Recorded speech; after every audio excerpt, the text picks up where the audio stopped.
Yeah, and yes, Hong Kong Scottish were competition leaders for a long time in the local league here. Just being pipped by the home side here, Hong Kong Football Club, for the league championship, but they also fought their way through to the Grand Championship final in the knockout round, and again, unfortunately, they came second again to Sandy Bay in that one. But a strong year and a good reward for their players to sport the colours in the GFC GFI, Hong Kong 10s. So, and I think to this, the strength of the team, they've taken a few select players from the other teams in Hong Kong. So it's great seeing, Hong Kong rugby developing and growing and representing it in countries, in tournaments like this. So we could say we've almost got a bit of a Hong Kong barbarian side here that might have to wear kilts to the aftermatch. If you're playing for a Scottish Exiles side, you should have one. So I don't quite have the calves or a kilt in the legs for it, unfortunately. Tradition YCAC, always a high-seeded team in this competition, always look strong, bring in numerous talents, and have regularly won player of the tournament from their side over the last few years. Yeah, they and always a colourful strip, so no hiding when you're wearing one of those shirts. Scottish wearing the normal Hong Kong Scottish strip from the local Hong Kong competition. So looking to attack down the blind side there off the line out. I think trying to suck in a few of the YCAC players so they can spin it out wide. Strong run up the middle there. They're keeping the ball alive, able to get out of that contact quite quickly. They're holding them up well there, YCAC. Build and tackle though, YCAC. Oh, he's given the penalty then. I'm surprised the referee didn't let that play then. No, knock on, but he's, I don't know that there was a second knock on, so I'm not sure why he wasn't playing advantage. The YCAC fielded the ball cleanly and were progressing up the field, so... So we've seen this, there's been a few handling errors, balls easily come flying in the air when a player's about to pass, or even coming out of the hands, he's in contact. Do you think that's a bit to do with the humidity and the sweat that's going in there? Yeah, it's not, I don't think it's too bad today, but these balls are very good and grippy in the wet, but when you do get a little bit of sweat on them, that's the time they're the most difficult to handle. But I think we're being generous to say it's difficult conditions out there. It's quite pleasant actually where we're sitting. Lovely from here. We've got a nice cool breeze in the shade. But the thing is with these artificial pitches as well, it holds the heat as well. So even though it's a bit warmer here, when you're actually playing on it, the heat that radiates from the ground right through your feet does make it pretty difficult. Yeah. So if the environmental sort of weather forecast is saying the air temperature's 25 degrees on the pitch out there with all the rubber crumb putting the heat upwards, it might be closer to 30 degrees. I'd say so, yes. So 3 minutes into this game, it's pretty even at the moment. I'd say the Scottish are kind of applying a bit more pressure to YCAC. I think you tend to see that though, because with these teams that play together for a regular season against teams that come together with a dramatic amount of talent, but still because they haven't played together consistently, it always takes them a few games to gel and understand the playing styles. Yeah,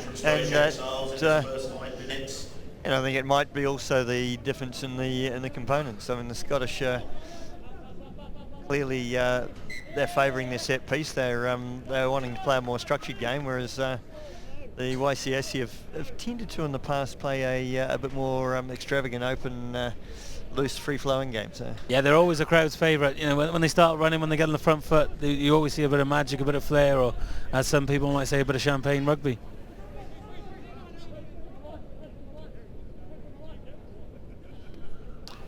So they went in for the front ball there.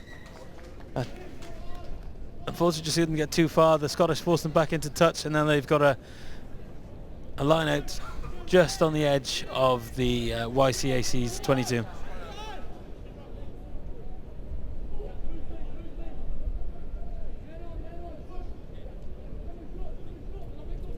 The strong attacking line there. And still driving forward. I think Scottish would have hoped for a little bit of quicker ball there to go forward. They've won the penalty because YCAC was slowing it down. Oh, and across for a good try. And an opening score there for Scottish Exiles, Rhys Dickinson. And that was Rhys Dickinson with a try there for the Exiles. Saw the gap, took a quick penalty, and good on him, nice try. Yeah, good initiative. He, not long to react there, and he certainly didn't give the opposition any time to react to him going across. No, that's an interesting thing because he had a penalty that they have to retreat to the try line. YCAC weren't quick enough to do it. He saw that and he knew that if he was prevented or tackled to prevent him scoring the try, they would have got a penalty try from that. Anyway, so well played, Rhys. Yeah, unfortunately the conversion unsuccessful. So close to 5 minutes left in the first half here, but we see Scottish up over Tradition YCAC by 5 points to 0. So 4.5 minutes left in this first half. Scottish have broke the deadlock with the first try. They're about to kick off back to Tradition YCAC. Yeah, we'd have to say, the whole 5 minutes has been played in deep in YCAC's half. They haven't seen the other end of the field yet. No, they're not playing with that normal flair that we associate with them, whether it's because Scottish are putting the pressure and strong in defence and quick line speed, but their options seem limited at the moment. Yeah, I just don't think they've had the ball. They haven't had the ball or retained it, so we'll see what they can do this time. They're going out wide, looking for gaps on the outside.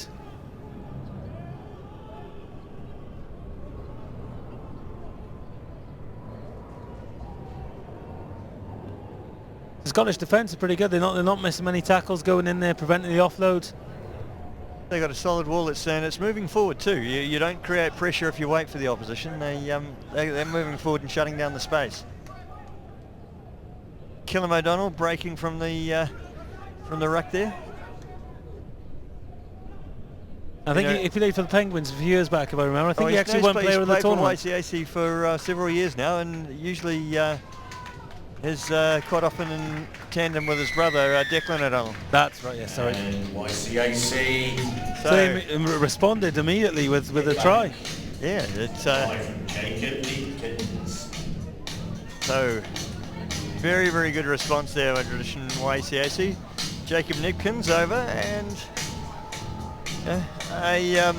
a kickable conversion, you'd have to say, but we did just see one miss from a similar situation at the other end of the field. Now, I find that because they seem a little bit relaxed on the conversions at the moment, but to me it's still an integral game. There's 2 points make a huge difference, but some of them just seem a little bit relaxed, and we're getting them over. YCAC with about 2.5 minutes to go to the half, with a narrow 2-point lead, 7-5 over Scottish Exiles. So Tradition YCAC about to kick off to the Scottish Exiles. They're 2 points ahead with a score 7-5, with just over 2 minutes left in this first half. So fantastic kick-off, nice and high. No challenge from YCAC on that. Again, Hong Kong, Scottish, very structured in their approach to that. They're very organised in all the set pieces.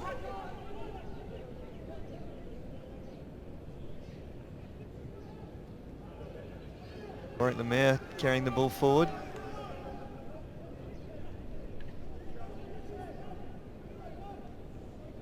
So something seems to have done to YCAC. They seem to have kind of pulled it together now and just up the gears a little bit in terms of the defence, the ferocity in the tackles.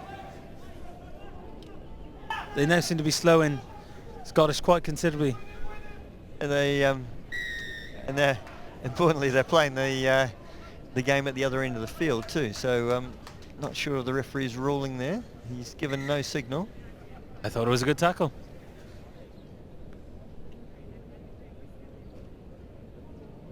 Oh, he's given a yellow card there. Okay. The player seems a little bit confused as to why. Not something that we... But as you say, the referees are on the field. They see things that we don't. The referee's signal there appeared to be for side entry. It's Referee not caring for his opinion. it's not a it's not been a game where there's been repeated infringement, so it's unusual to see a yellow card like that.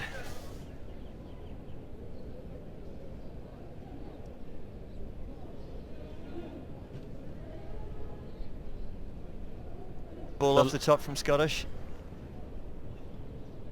This one get out wide quickly, try and get to the gas man. Get space just cut out and now being held up by YCAC. Yeah. Good pressure on Ma Chong when he got the ball in the wide channel there, but and vigorously contested by YCAC. They've got to keep pressure on that ball though, because with a man down for 3 minutes, the last thing they want to see is Scottish having the freedom to move it from side to side, because that's where you will get caught out. Well, we just finished time on the first half now, so when the ball is next out of play and dead, the ref will call the whistle for the first half. Spills forward from the tackle there, but YCAC aggressive in there, taking the play up the sideline. Oh, great ball up the middle. And great hand that bounces off the tackle. Sam Furness scoring under the post, and somewhat against the run of play. YCAC down to 9 men and still able to put a try on the board there under the post. Yeah, I think you're really starting to see the confidence build with this YCAC side now. They're spotting gaps, they're going with it, they're getting on the shoulders, the support's there. Yeah.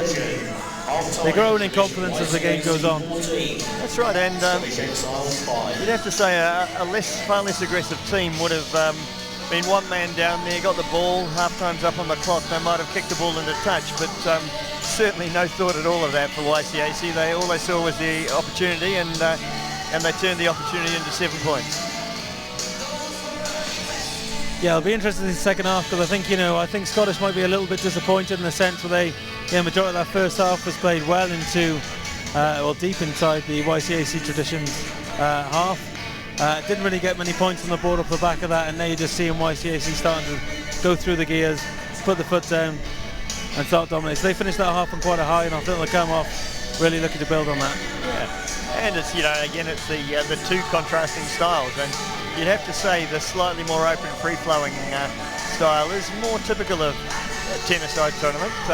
It's you've got a lot more freedom, a lot more space on the field than you would have in a normal game of 15s, and I think Scottish guilty of probably trying to play too structured a game and stick to what they know possibly. Yeah, and plus, it looks like they get a little bit tired. I know they've had some hard games before this. I think that's taken their toll a little bit as well. So I think they just stick with the structure that they know, and not afraid of the space is what I'm saying. But just a bit reluctant to go after it with these other teams, maybe a little bit more fitter. I kind of open to that challenge. Yeah, and maybe with a mixture of players from different teams in the Hong Kong competition, maybe they're just getting over not being able to tackle each other and and remembering they got to pass the ball to each other. It's confusion times.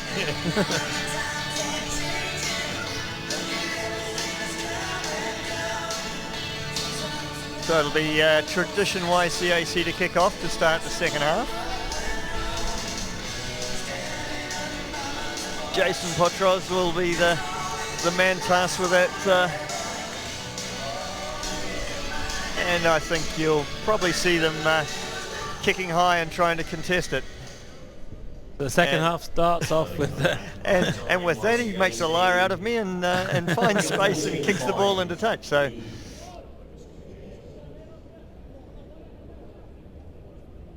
I think what he wanted to do was exactly what you said, but what executed was something different. Oh no, I think he spotted space here. I think that was a deliberate ploy, but and very well executed.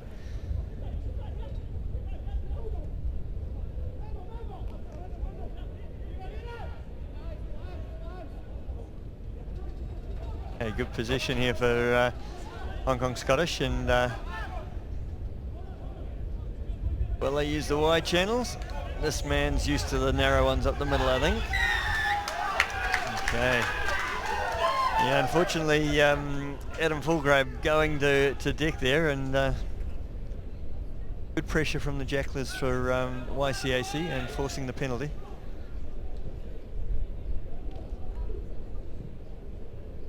We see YCAC still playing with 9 men, so I think maybe in about 30 seconds we might see that yellow card player return to the field. So they're doing incredibly well for playing one shot. They have. You couldn't tell they're a man down. You know, since this happened, that's going to be a turning point in the game, actually in favour of YCAC. They've kind of kept the ball. I don't think Scottish have really had many attacking platforms since that moment. And as you can see now, YCAC just looking to drive and build on that again. They'll play back the near side. 38 gaps. They've got an overlap here.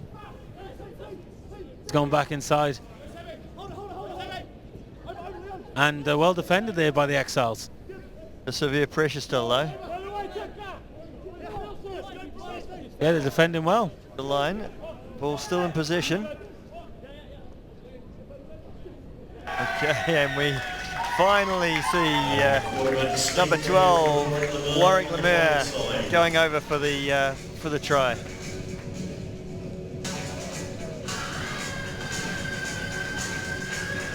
Yeah, that was a nice little try there. Fair dues to Scottish, they defended well. There was two opportunities I thought that YCA were going to score before that. They did very well to force the player back over the line, and yeah. And well. it was, you saw on the replay there a good bit of defence there from Adam Fulgrab coming forward, but just losing his grasp on the attacking player and not being able to execute the tackle. So Matthew McPhillips there, just taking the conversion. Jason Potros wide to the left with that conversion. Let's see if we can pick his kick-off this time. Reece, your prediction for this kick-off? I think he's going to go short and high on this one. I'm going to bet that now. Yeah. Short and high. Yeah, maybe long and high. I was right half of it anyway. That's good. Just as well that casinos in Macau are not here, eh? Scottish in control of the position here. Been quite a few of the YCAC defenders.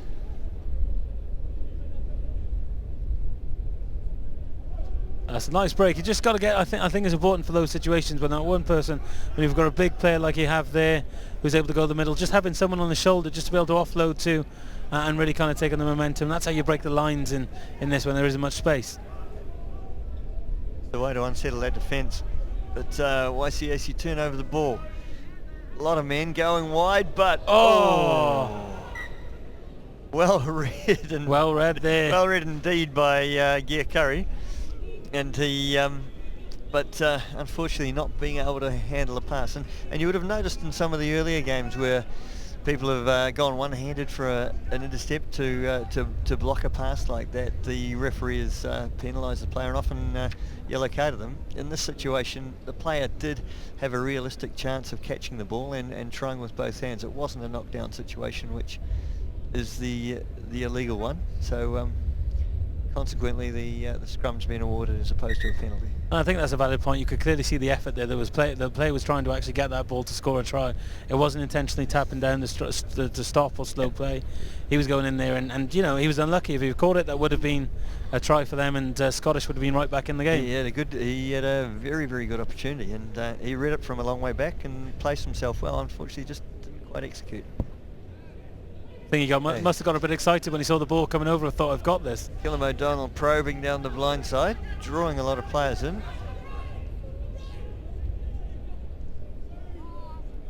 Hey, they see a bit of space there. Strategy from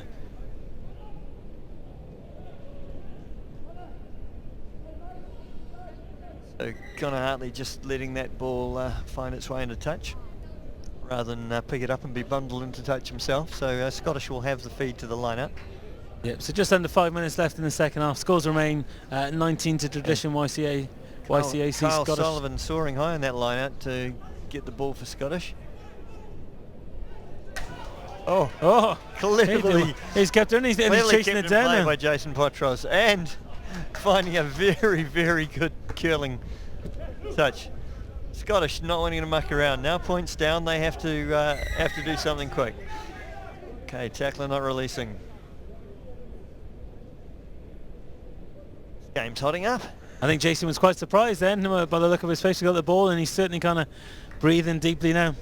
Well, it was actually a very good piece of skill to get the ball on his boot before he found himself in touch there, and uncanny the way the ball just curled off into touch 20 metres down the pitch. But Scottish showing they're keen to get on with it. They took the quick throw. Yeah, Scottish clearly still sensing that they're in with a good chance of this and kind of really pushing one to keep the momentum going on the game. They got the back of the lineup moving back. Good ball at the back from Craig Lodge. Strong line there. I think they're just hoping to get a bit quicker ball on these resets. I think that's what YCAC are doing pretty well to them, just slowing them down, preventing that quick ball. Yeah, we're seeing Scottish speeding the game up and YCAC trying to slow it down, giving away a lot of penalties. So, that was interesting. Little nudge through Lewis Anderson. I'm not sure if he was tripped or took a dive. I can't tell. I think he didn't fancy trying to win that race.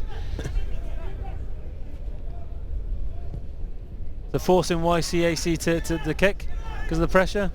Good touch. Exiles decide to play quickly. Sean Taylor to Connor Hartley, back to Sean Taylor, and meeting a big wall of defence. Can certainly see a bit of fatigue coming into the Scottish play here. They're keeping the ball alive. Fantastic skills there by the Scottish team. Ball finally in touch. There's great hands there by Sean Taylor. Yeah, and Connor Hartley down the sideline didn't have a lot of space and got forced into touch, unfortunately, before he could release the pass. The Scottish are really kind of putting the pressure on there. They're trying to fight their way back into this game. They're doing well. They're trying to take it quick. The quick line outs just keep pressure on the tradition team. Yeah, 2 minutes to go. We see both coaches going to the benches to give some tired players a break.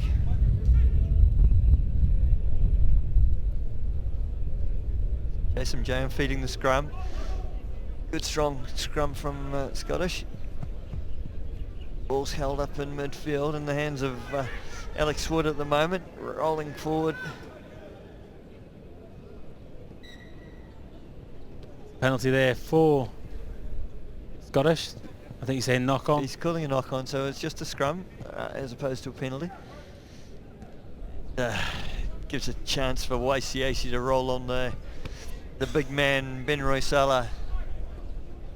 Who is a very big lad, by the way. He's a big lad, so I think they saw that scrum going backwards and they think this may be the cure.